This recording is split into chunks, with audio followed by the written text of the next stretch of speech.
नमस्कार साथियों, आप सभी का एक बार फिर से हार्दिक अभिनंदन है आपके अपने इस YouTube digital platform DElEd academy पर। आज की इस वीडियो में अपन पढ़ने वाले हैं फॉर्मल लेटर कैसे लिखें। तो सबसे पहले हम शुरुआत यहाँ से करेंगे कि अंतर क्या होता है फॉर्मल और इनफॉर्मल लेटर में। लेटर तो लेटर होता है, दोनों में अंतर क्या है।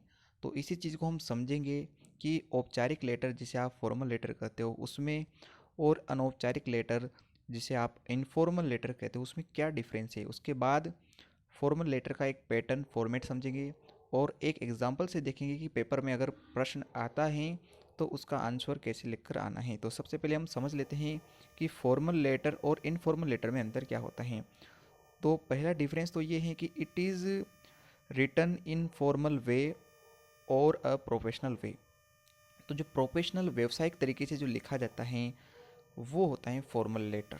इनफॉर्मल लेटर क्या होता है कि it can be casual also. ये कैजुअल सामान्य जो लेटर लिखते हैं, जैसे रिलेटिव्स को लिखे, किसी फ्रेंड को लिखें, तो वो होता है इनफॉर्मल लेटर में। और जैसे संस्थाओं से रिलेटेड या व्यवसाय से रिलेटेड हुआ, या आप लिखो स्कूल से रिलेटेड, तो जितना भी होता है तो फॉर्मल लेटर होता है।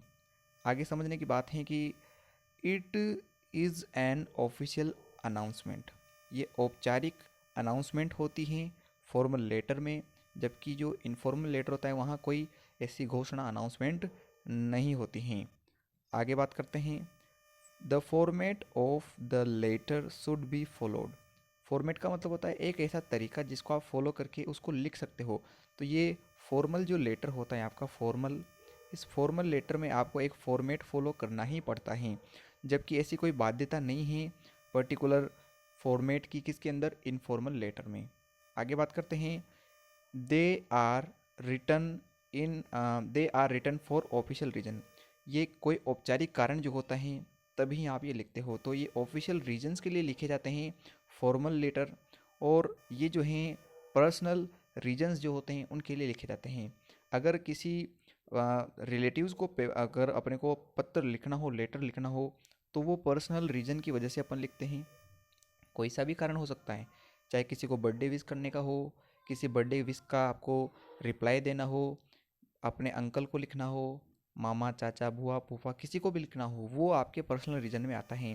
परंतु किसी कार्यालय से रिलेटेड किसी संस्था से रिलेटेड, तो ये जो काम होते हैं वो फॉर्मल के अंदर आते हैं।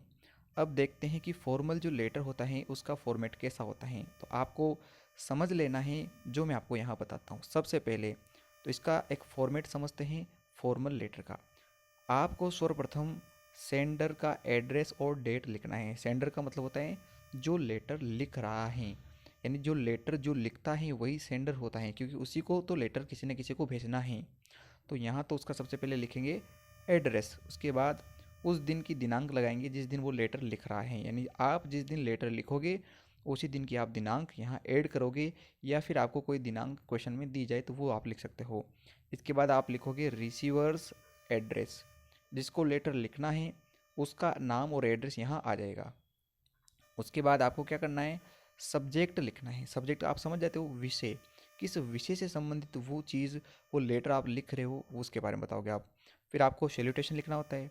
सैल्यूटेशन का मतलब होता है डियर सर और मैडम, दोनों में से आप कोई सा भी यूज़ कर सकते हो, तो ये होता है सैल्यूटेशन। सैल्यूटेशन के बाद आपको लेटर के अंदर बॉडी लिखनी होती है। बॉडी का मतलब होता है कि मेन जो स्ट्रक्चर होता है, मेन जिसके अंदर बातें लिखी होती हैं, जो सार आपका लिखा होता है, जो जो आप लिखते हो, जो आप रीजन देते हो, वो सब बॉडी में आता है। यानी कि body of the letter is important part, और जो सबसे ज़्यादा नंबर हैं वो इसी के मिलते हैं। आप ऊपर और नीचे का जो फॉर्मेट बनाते हो उसके आपको 2 नंबर दे सकता है 6 में से, पर जो 4 नंबर होते हैं वो आपके इसी फॉर्मेट का मिलता है। यहाँ से यहाँ तक का लिखने के आपको 4 नंबर मिलेंगे। इसलिए आपको ये समझना है कि इसको कैसे लिखें। इसको लिखने के लिए आपको चीज़ें समझनी पड़ेगी। क्या चीज़ें समझनी है, तो सबसे पहले इसके अंदर 3 चीज़ें जो हैं आपको ध्यान देने योग्य हैं। पहली चीज़ होती है कि इंट्रोड्यूस योर सेल्फ, अपने आप को इंट्रोड्यूस करें। एंड मेंशन द रीज़न, उस रीज़न को बताएं जिसके बारे में आपको लेटर लिखना है। सेकंड क्या लिखना है आपको, details of the matter, detail लिखनी है कि जो रीज़न आपने दिया उसके बारे में ऐसा क्या हो रहा है जो आप उस चीज़ को लिखना चाहते हो, तो उसका आपको बताना है। थर्ड आपको क्या करना है, मेंशन कंक्लूजन, कंक्लूजन बताना है। तो आपको कंक्लूजन तक पहुंचने के लिए आपको सबसे पहले उसके बारे में मेंशन करना पड़ेगा, फिर थोड़ी डिटेल देनी पड़ेगी, और फिर बाद में आपको ये बताना है कि हाँ इससे ये हो रहा है, ये नहीं हो रहा है, तो वो चीज़ें आपको बतानी है। फिर लास्ट में कॉम्प्लीमेंट्री क्लोजिंग करनी है। तो कॉम्प्लीमेंट्री क्लोजिंग कैसी होती है मैं आपको थोड़ा नीचे दिखाऊंगा। इसके बाद आप लिखोगे थैंकिंग यू, फिर लिखोगे सिंसियर योर सिंसियरली, फिर आपका नाम यहाँ लिख दोगे। तो इसको देखते हैं एक एग्जाम्पल से। तो एग्जाम्पल के लिए मैंने लिखा है सबसे पहले एड्रेस और डेट। सेंडर का जो है, जो आप लिख रहे हो यानी आप ही सेंडर हो, तो आप अपना एड्रेस लिखोगे और डेट लिखोगे। तो मैंने यहाँ लिख दिया है D20 आदर्श नगर जयपुर 8 जनवरी 2022, 2022 8 तारीख को आप ये पेपर जो है लेटर लिख रहे हो। इसके बाद आपने लेटर किसको लिखा है, तो आपने लेटर लिखा है द एडिटर राजस्थान पत्रिका जयपुर। जयपुर के अंदर जो राजस्थान पत्रिका के जो एडिटर हैं, संपादक हैं, उनको आप ये लेटर लिख रहे हो। लेटर किस विषय में है, किस सब्जेक्ट में है, उसको बताना है। तो garbage in your locality is causing difficulties. जो गार्बेज हैं, जो कचरा है, वो आपकी लोकेलिटी, आपके एरिया के अंदर कॉजिंग कारण बन रहा है, किसका, डिफ़िकल्टीज, कुछ समस्याओं का कारण बन रहा है, उसके बारे में आपको बताना है। फिर उसके बाद आप सैल्यूटेशन लिखोगे। सैल्यूटेशन का मतलब समझ गए थे आप, डियर सर और मैडम दोनों में से कोई एक यूज़ आपको करना है। उसके बाद मैंने आपसे कहा था कि फर्स्ट जो है बॉडी के 3 पार्ट्स होंगे। फर्स्ट पार्ट यहाँ तक का, सेकंड पार्ट यहाँ तक का, और थर्ड जो है उसके नीचे आप लिखोगे। तो सबसे पहले लिखते हैं विद ड्यू रेस्पेक्ट, सहसम्मान के साथ या पूरे सम्मान के साथ, I would like to inform you, मैं आपको बताना चाहता हूँ या बताना चाहती हूँ, डेट की ड्यू टू गार्बेज, गार्बेज के कारण, इन रोड्स, रोड्स में, we are facing a lot of difficulties और प्रॉब्लम्स, हमें जो है अ लॉट ऑफ, बहुत सारी डिफ़िकल्टीज़ जो हैं, समस्याओं का, प्रॉब्लम्स का जो है सामना करना पड़ रहा है, इन आवर एरिया, हमारे क्षेत्र में, हमारी लोकेलिटी में। तो अभी तक यहाँ पर ने पढ़ा कि विद ड्यू रेस्पेक्ट, सम्मान के साथ, I would like to inform you, मैं आपको बताना चाहती हूँ या बताना चाहता हूँ, दैट की ड्यू टू गार्बेज, कचरे की वजह से, इन रोड्स, सड़कों में, वी आर फेसिंग, हम सामना कर रहे हैं, अ लॉट ऑफ डिफ़िकल्टीज, बहुत सारी समस्याओं का, इन आवर एरिया, हमारे एरिया में। तो ये हो गया आपका फर्स्ट, जो आप जहाँ आपको बताना होता है अपने बारे में और उस रीजन के बारे में कि रीज़न क्या है। सेकंड आपको क्या लिखना था, आपको अब उसकी डिटेल लिखनी है कि वो डिटेल क्या है उस रीजन के बारे में। तो लिखोगे आप मानसून सीज़न, जो मानसून सीज़न है वो हैज़ ऑलरेडी स्टार्टेड, वो शुरू हो चुका है, अ फ्यू डेज अगो, कुछ दिनों पहले। तो जो मानसून का सीज़न है, वर्षा ऋतु जो है, वो कुछ दिनों पहले शुरू हो चुकी हैं। It is increasing our problems, ये हमारी जो है प्रॉब्लम्स बढ़ा रही हैं, क्योंकि गार्बेज अगर सड़कों पर फैला हुआ है, बारिश होती है तो फिर वहाँ कचरे की वजह से आना जाना, तो ही वो प्रॉब्लम जो है वो क्रिएट करता है। क्या प्रॉब्लम है समझते हैं।